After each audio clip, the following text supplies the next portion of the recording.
दोपहर के पवित्र भावों के साथ माँ जिनवाणी की वाचना हम प्रतिदिन सुन रहे हैं।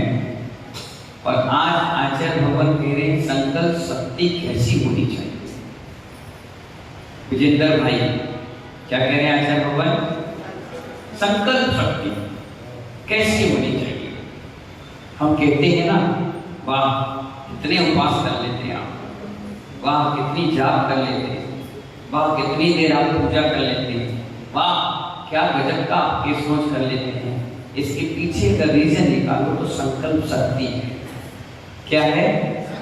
वो जो दृढ़ता है वो इस सब काम को अंजाम दे रही है। इसी के कारण आप इस सब काम को सफलतापूर्वक पूर्ण कर रहे हैं। जिस दिन संकल्प शक्ति हल्की सी भी ढीली हो जाएगी तो 5 की जगह 7 बजे खाना खाना चालू कर दोगे, 7 बजे उठने की जगह 9 बजे उठोगे और एक पूजा की जगह अर्घ चढ़ाकर भाग जाओगे, क्योंकि संकल्प शक्ति अधूरी है। प्रसन्न कुमार की संकल्प शक्ति है, तभी तो दोपहर की नींद छोड़कर आप यहाँ बैठे हो। संकल्प शक्ति है, तभी तो हम उपाध्याय और मुनि बनकर के बैठे हैं। संकल्प शक्ति नहीं होती तो हम घर में आज दुकान पर कपड़े लत्ते बेच रहे होते।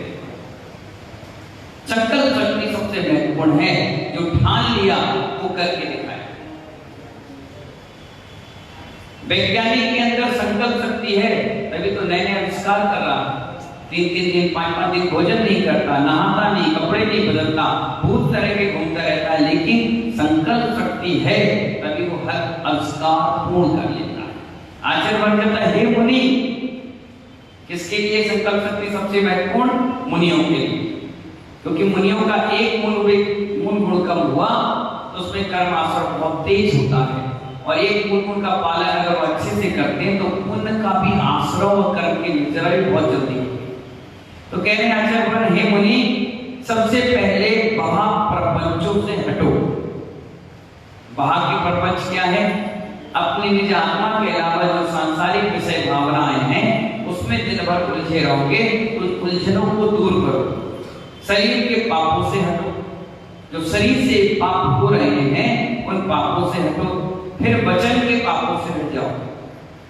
शरीर के हट गए पाप, वचन के हट गए पाप। शरीर से विषयों को छोड़ना नहीं चाहता, कहता है कि मन शुद्ध हो जाए। शरीर के पाप छोड़ने की इच्छा नहीं कर रहा किसी जैसा, और कह रहा है कि मन शुद्ध हो जाए। ये सब व्यर्थ की बातें हैं। आचार्य भगवान क्या कह रहे हैं? ये सब की सब व्यर्थ की बातें हैं। आचार्य उमा स्वामी आचार्य महाराज कहते हैं कि शरीर को पापों से हटा लो, शरीर को पापों से हटा लो और फिर पाप की चर्चा भी छोड़ दो। किसकी चर्चा? पाप की चर्चा भी छोड़ दो।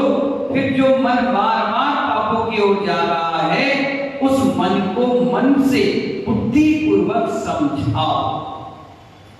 जैसे चौके में हम आहार ले रहे हैं तो आलू, प्याज, रात्रि भोजन, ये फालतू की चर्चा वहां नहीं होती।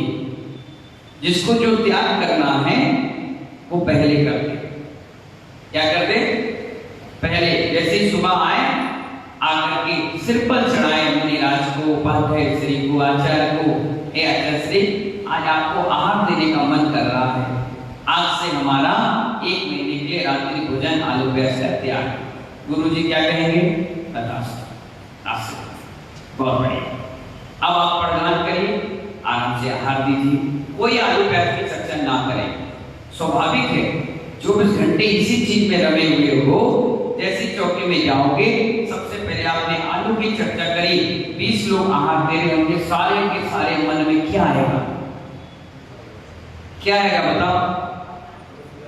आलू। अभी बोला तो अभी चला गया कई लोग के मन। जो दिन भर उसी चीज में रहे वो तो तुरंत मुंह में पानी नहीं आ जाएगा। आलू आलू। और ऐसे मन अशुद्ध करके जब आप आहार दोगे तो कहां से मन की शुद्धि रहेगी? उस चौके में तो सिर्फ परिणाम विशुद्धि कही गई है, हमारी भी शुद्धि हो और जो आहार ले रहा उसकी भी शुद्धि बनी रहे। तभी तो उसका मन सामायिक में, प्रतिक्रमण में, जाप में, स्वाध्याय में लगेगा। और आपने आलू आलू आलू रात्रि भोजन त्याग और दुनिया चीजों में उलझा दिया तो पूरे चौके में सिर्फ उसी की चर्चा होगी, उसके अलावा कुछ नहीं। आचरण के पाप की चर्चा भी तुम्हें नहीं करनी। जैसे मुंह कैसे हो जाता है खट्टा, मिठाई का नाम लिया मुंह कैसा हो जाता है मीठा, गोलगप्पे का नाम लिया तो मुंह में आ गया पानी। क्यों?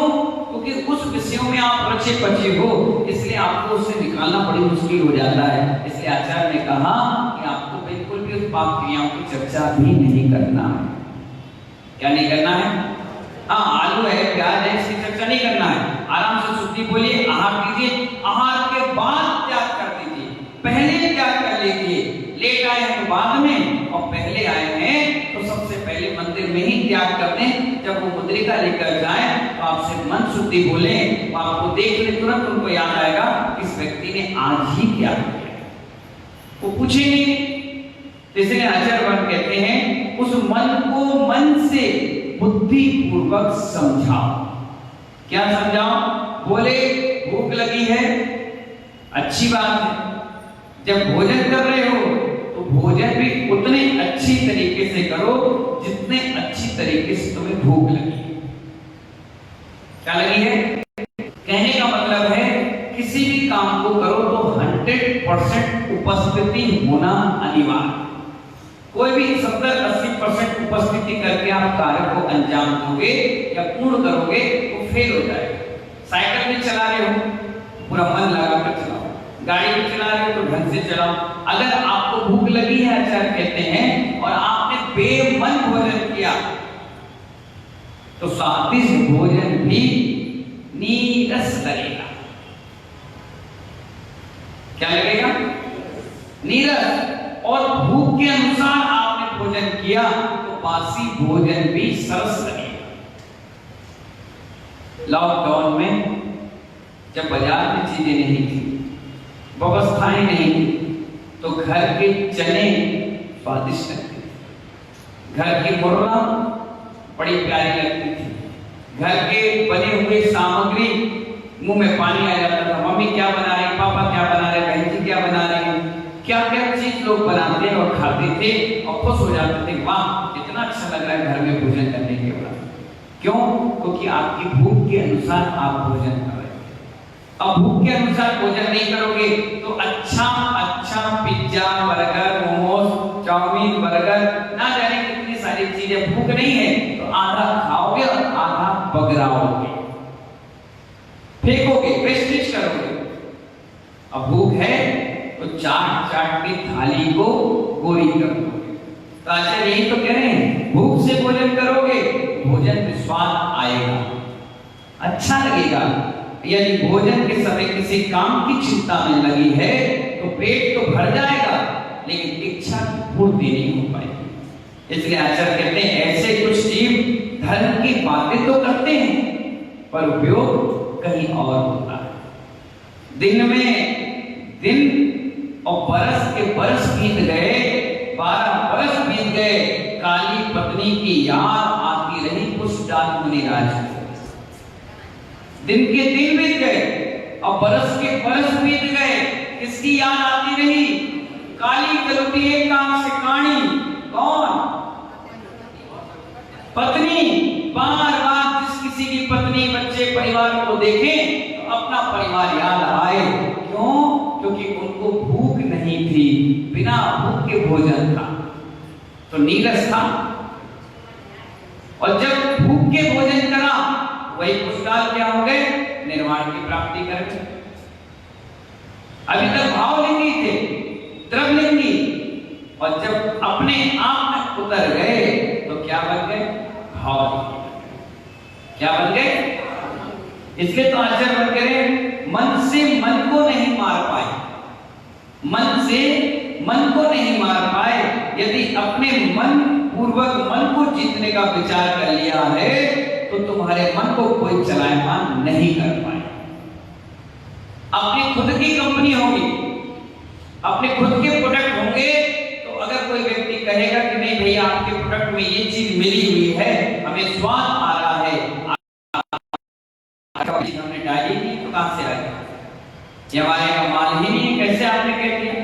ये हमारे का प्रोडक्ट ही लॉन्च नहीं हुआ, आपने कैसे कह दिया?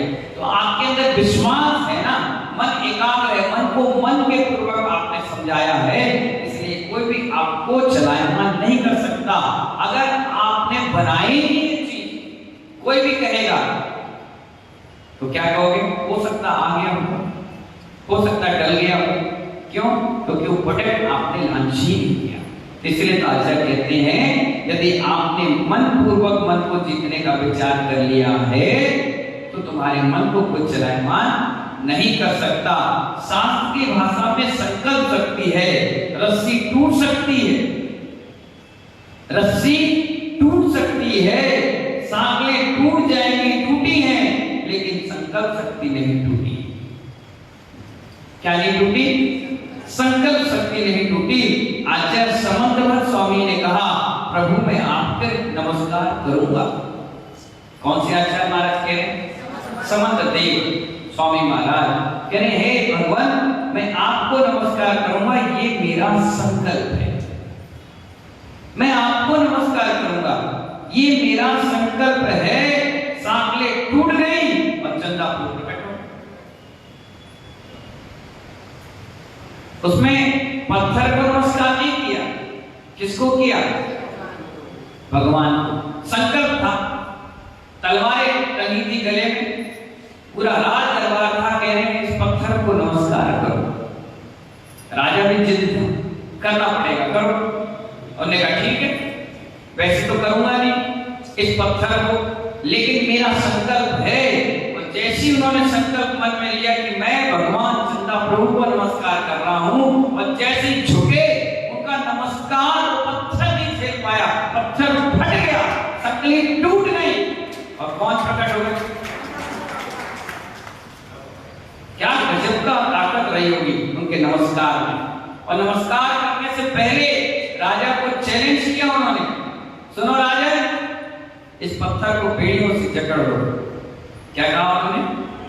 पत्थर को बेड़ियों से जकड़ लो और जितना तुम्हारी ताकत है लगा लो, क्योंकि उनका दृढ़ संकल्प शक्ति इतनी मजबूत थी। उन्होंने जैसे ही आदिनाथ, आदित्यनाथ, संभव, अभिनंदन, सुमति पद, सुपास नाम तक स्तोत्र पढ़ा और जैसे चंदा प्रभु का पढ़ा और झुका नमस्कार करते, वो पत्थर फट गया, सांकलें टूट गई। दृश्य देख के पूरी रात सभा में तहलका समझ गया, ऐसा कौन सा जीव है जिसने चंदा प्रभु को पत्थर से प्रकट कर दिया। क्या गजब की साधना, क्या गजब की संकल्प शक्ति थी महानुभाव। आप यहां सिर पटको तो पत्थर नहीं टूटता, सिर टूट जाता है। आपकी संकल्प शक्ति बहुत कमजोर है। सुबह कहा था ना, मुंह दिखाई व्यवहार है, इसी के कारण हमारा व्यवहार खराब। आचार्य भगवान क्या कह रहे हैं? पर आज का संकल्प नहीं टूटा। क्या कह रहे हैं? आज का संकल्प, प्रतिमा प्रकट हो गई और आपका संकल्प भी नहीं टूटा। ज्ञानियों मन में संकल्प आ गया कि रात्रि में जाना है। सुन लीजिए, दृढ़ता की बात बता रहे हैं आचार्य भगवान। मन में संकल्प आ गया कि मुझे रात्रि में जाना है। द्वार पर ताले लगे हुए थे। क्या लगे हुए थे? द्वार पर ताले लगे हुए थे। खिड़कियों से साड़ी लटकाकर, देखिए विचार, किसकी साड़ियां? अपनी सुंदर सुंदर पत्नियों की। एक साड़ी से दूसरी साड़ी, दूसरे से तीसरी, और छज्जे से बांधकर महानुभाव द्वार पर ताले लगे हुए थे। खिड़कियों की साड़ी लटकाकर भवन से निकल गए। इसका नाम था वैराग संकल्प। क्या नाम है इसका? वैराग संकल्प। आज की बातें वैराग की तो बहुत होती है। आज की बातें आचार्य भगवान कह रहे हैं वैराग की तो बहुत होती है, परंतु वैराग नाम की कोई चीज नहीं होती है।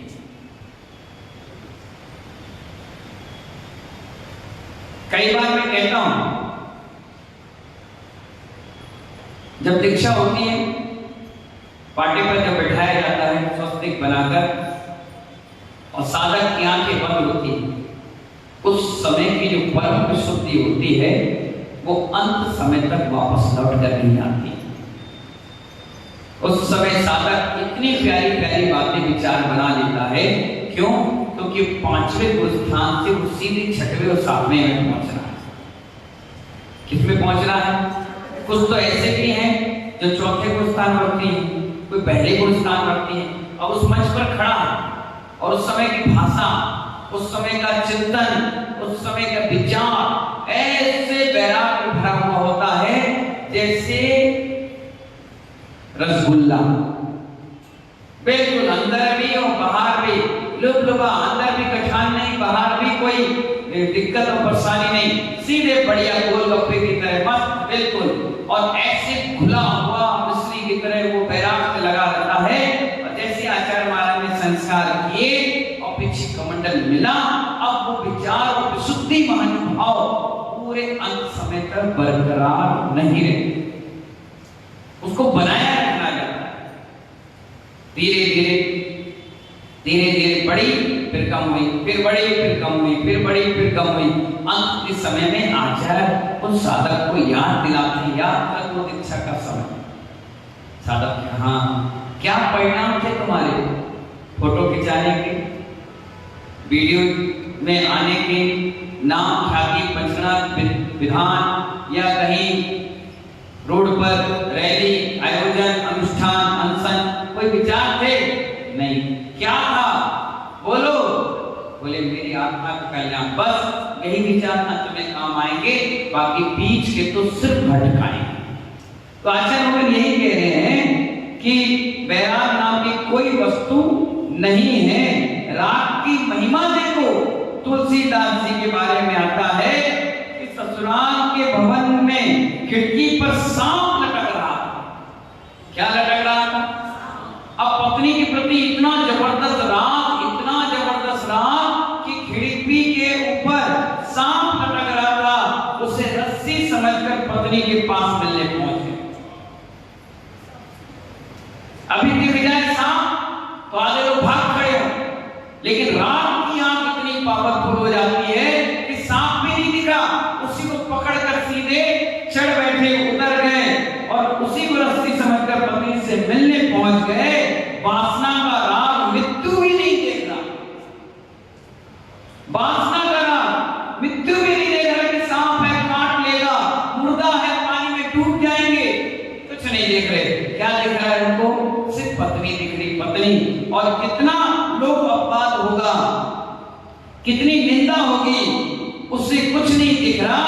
पत्नी ने कहा जितना राग मेरे प्रति है तुलसीदास, उतना प्रभु के प्रति हो जाए तो निर्वाण की प्राप्ति ना हो। बताओ, जिसके प्रति राग कर रहे हो वो एक तुम्हें समझा रहा है। क्या समझा रहा है? कि सांप को पकड़ के चढ़ बैठे, मुर्दे से लपेट के आ गए पानी में तैरकर। अगर इतना ही राग प्रभु से करा होता तो आज यहां खड़े नहीं होते, आज तुम खुद प्रभु बनते। इसलिए तो आचार्य कह रहे हैं कि संकल्प शक्ति की महिमा बहुत प्यारी है। जिस दिन स्वाध्याय में बैठो, पढ़ो, लिखो और इस संकल्प शक्ति के बारे में चिंतन करो तो समझ में आता है कि ये महान विभूतियां, महान आत्माएं ऐसे ही नहीं बन गई, इस संकल्प शक्ति के कारण ही बन पाई है। इसलिए हमारे यहाँ सबसे बड़ा संकल्प शक्ति है केशरूप। इसको आपने कर लिया, समझो 50% वैराग आपका मजबूत। उसके बाद शरीर से राग छोड़ दिया 75%, फिर भोजन से छोड़ दिया तो 90%, उसके बाद और भी धीरे धीरे चीजों को छोड़ दिया तो 100% वैराग मजबूत हो जाता है। इसलिए महानुभाव मुनियों के लिए इतना प्यारा विषय निकल कर आया कि हे मुनि, आप संकल्प शक्ति में मजबूत रहें, यही आपके निर्माण के कारण बनेगा। बाकी सब संकल्प विकल्प इसी धरा पर, इसी जगह पर, इसी शरीर के साथ छूट जाएगा और जाएगा तो सिर्फ आपका संकल्प शक्ति, जो नियम दृढ़ता के साथ पालन करेंगे, जो तपस्या आपने कर ली है, इसके अलावा सब यही छूट जाएगा। इन्हीं मंगल भावनाओं के साथ जय बोले अक्षय गुरुवर विराट सागर जी महाराज की।